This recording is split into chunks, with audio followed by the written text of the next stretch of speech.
Hello, friends. My Dogman is very angry. Maybe he will attack someone? Be sure to subscribe to my channel.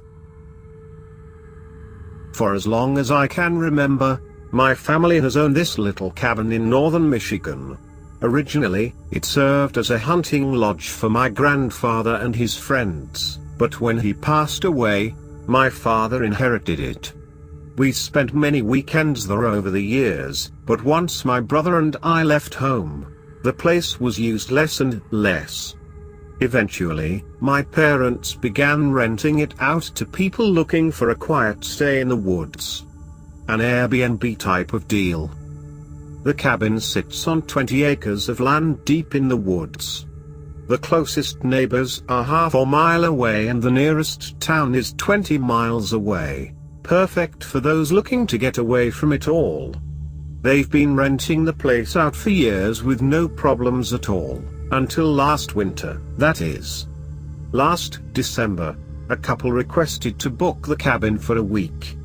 Dad doesn't like to rent the place out in the winter, mostly because it's heated by a wood-burning stove that requires a ton of wood to be chopped in preparation, and also because he has to pay someone to come to plow out all of the snow and it can be pricey. The couple, a wealthy doctor and his wife, said they'd pay triple if they had to. All the other places they had tried were booked through the holidays and it was the week of their anniversary. My dad reluctantly agreed and made the necessary calls to get the place opened up. He called me on December 20th and asked if I could drive up to the cabin and meet with the couple, let them in, show them around, etc. He had come down with the flu and couldn't make it, so I said I would. As I drove down the cabin's long drive the next afternoon, a winter storm advisory was going on the radio. The roads were clear for now, but there would be 24 to 30 inches of snow by the next afternoon, it warned. A record-breaking storm for the area, according to the meteorologist. I felt a little uneasy and decided I'd give the couple the opportunity to back out with a full refund if they wanted. With the storm coming, I didn't think it would be wise for them to be stranded up there alone, especially since cell phone signal in those parts is, for the most part, non-existent and plows can take a few days to get to the back roads. When I reached the cabin, I saw the shiny black Mustang parked out front and felt a sense of dread that I can hardly describe or make sense of. I had this sudden urge to tell these people that the deal was off and that they needed to go somewhere, anywhere else. Instead, I parked my car, got out, and walked over to greet them. I could tell that they weren't from the area as soon as I saw them. The man was wearing an expensive-looking suit and the woman had on a fur coat and designer heels. Not exactly proper winter gear for the climate. Hi, Claire Lane, my dad is the one who owns this place. I believe you spoke on the phone? I said as I stuck my hand out to shake the man's and then the women. Yes, the man said, looking me over. We really appreciate him agreeing to let us stay on such short notice. He paused. Of course, I'll make it worth his while. As the man whom I came to know as Dr. Grant Oswald and I went over the details of their stay, Mrs. Oswald went up the porch steps and walked over to the window, peering inside. This place is perfect, Grant. She called over happily. It's even better than the pictures. Grant looked at me and smiled. I took them inside and as we walked through the front door, I breathed a small sigh of relief. Their wood burner was going in the far corner of the living room and the place was nice and warm. My dad's friend Jimmy from down the road had already been by and gotten the wood chopped and the fire started. That was one less thing for me to worry about. I showed them around and gave them a little history of the place. They seemed like nice enough people, but I still had that nagging feeling telling me that they shouldn't be there. Before I left, I gave them their out. Look, I don't know if you guys know this or not, but there's a storm coming. It's expected to drop a couple of feet of snow and you're a long way from any kind of help if something were to happen. If the weather is bad enough, it might be a while before anyone can come to plow you out. I'm not sure if it's a good idea for you to stay here given the circumstances." I stared at them carefully as I said this and saw what looked like an expression of fear or concern flash across Mrs. Oswald's face. "We'll be fine," Grant assured me with a good-natured grin. "We've brought enough food and supplies to last a week and it looks like there's enough wood out there to heat this place for a whole month if need be." "Okay, but if you find yourselves needing anything, there's an old CB radio in the back bedroom upstairs.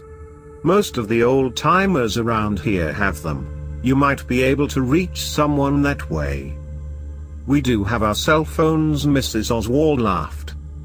"They won't do you much good up here," I told her. At this, they both pulled out their phones and looked at them.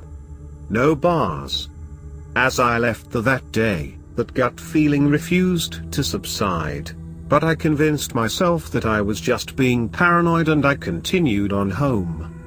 Part 2. It had been 5 days since the Oswalds had checked into the cabin and every night since I had been plagued with strange nightmares. It was the same one every time. It started with me driving down that long driveway to the cabin. I'd get out of my truck and that's when I'd see the paw prints. Thousands of huge, bloody paw prints all around the property and leading up the porch steps to the cabin's wide open door. The door would then slam shut and I would wake up drenched in a cold sweat, unable to shake that dreadful feeling. I decided that enough was enough. I would drive to the cabin that day and check on the Oswalds. Prove to myself that this whole thing was just some weird reaction to the stress I had been under lately with school and my new job. The ride up wasn't bad. The storm had dropped a solid 22 inches, but the plows had been out full force over the last 2 days, so the main roads were mostly clear.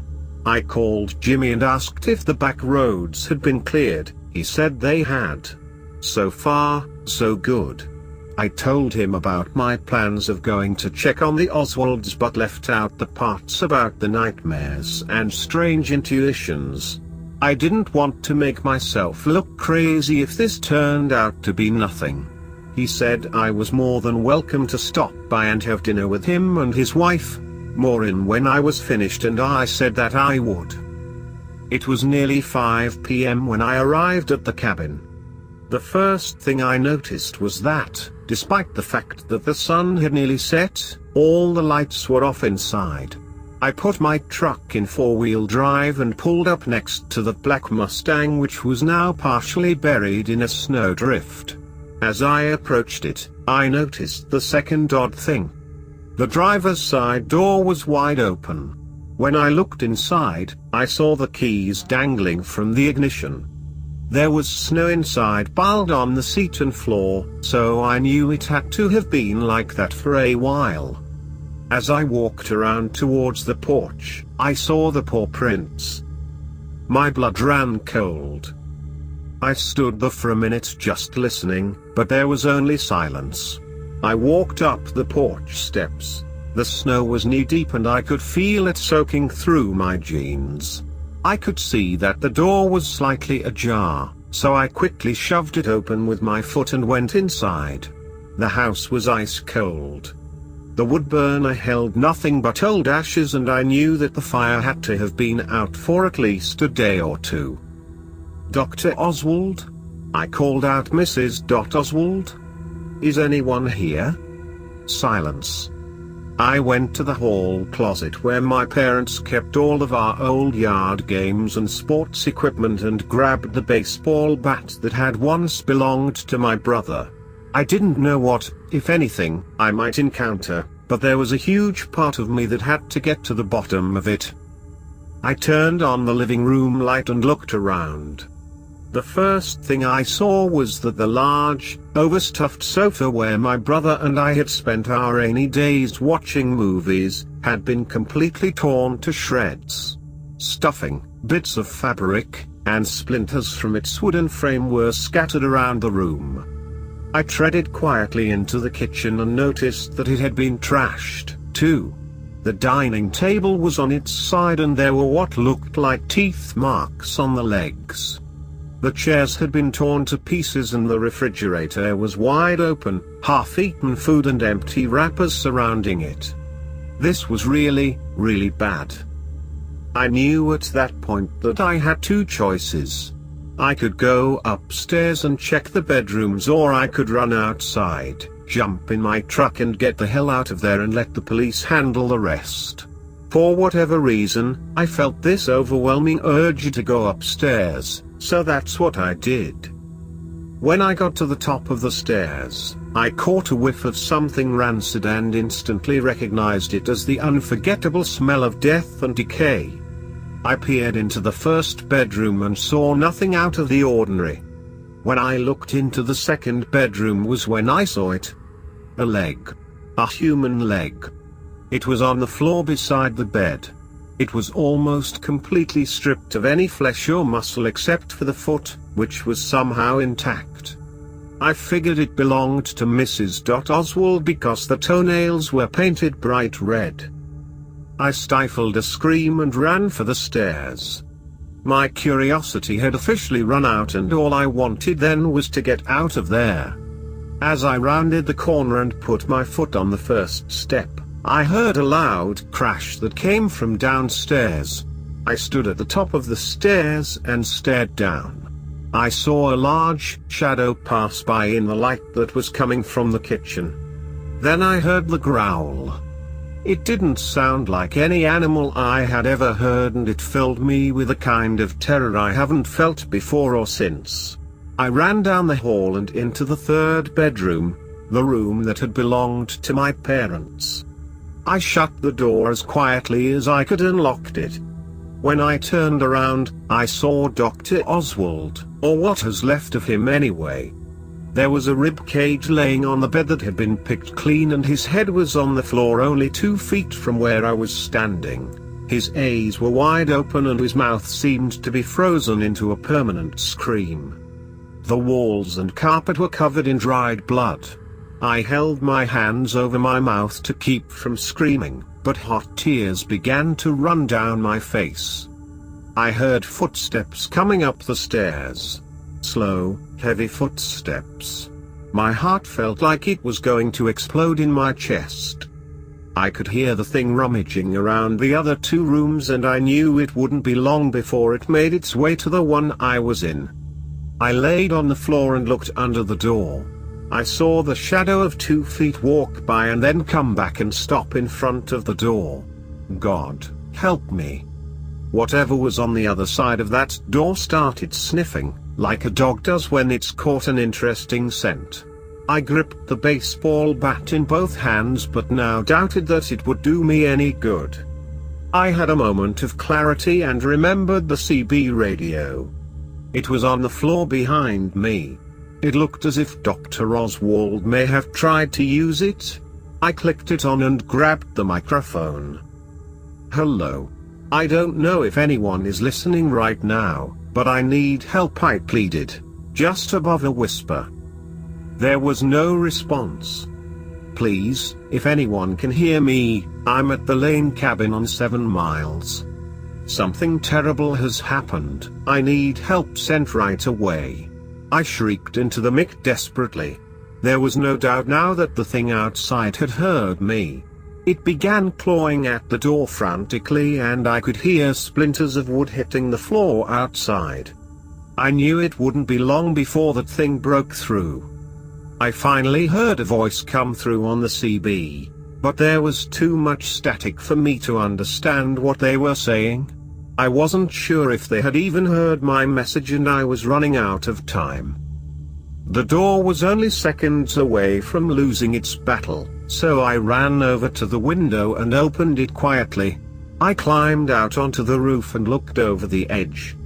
It was maybe a 15-foot drop, but I thought I might be okay if I could manage to land in one of the snow drifts.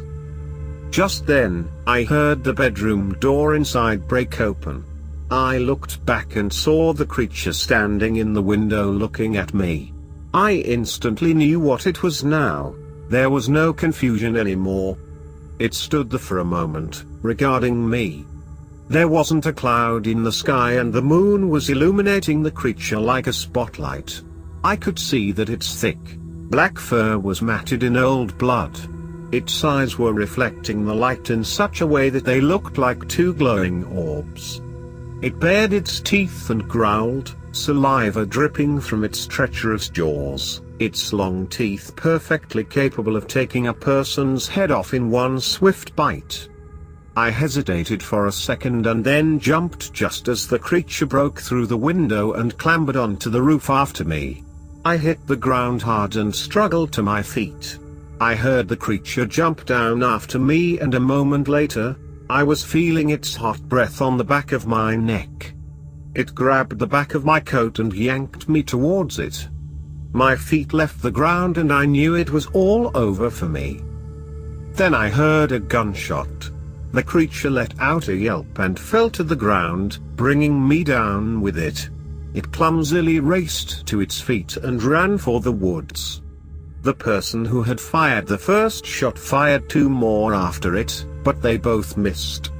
The creature disappeared into the darkness, leaving a trail of thick, black blood in its wake.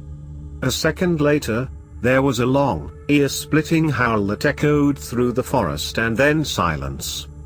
"Claire," a voice said, "are you all right?" It was from Jimmy. "It's real," I said quietly, feeling almost in a state of shock. "It's really real." "Sure it is," he replied. "Now, let's get the hell out of here before it decides to come back. I wounded it, but they heal fast. This is the last night of the full moon. Once morning hits, it will return to whatever hell it came from.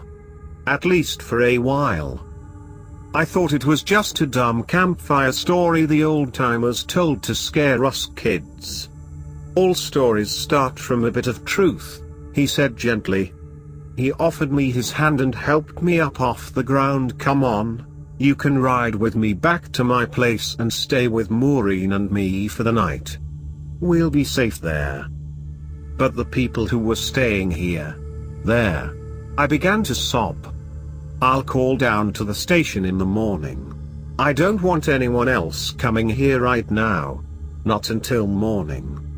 I stared out the window as we drove. Neither of us said a word. The nursery rhyme from my childhood played in my head, again and again, threatening to drive me mad.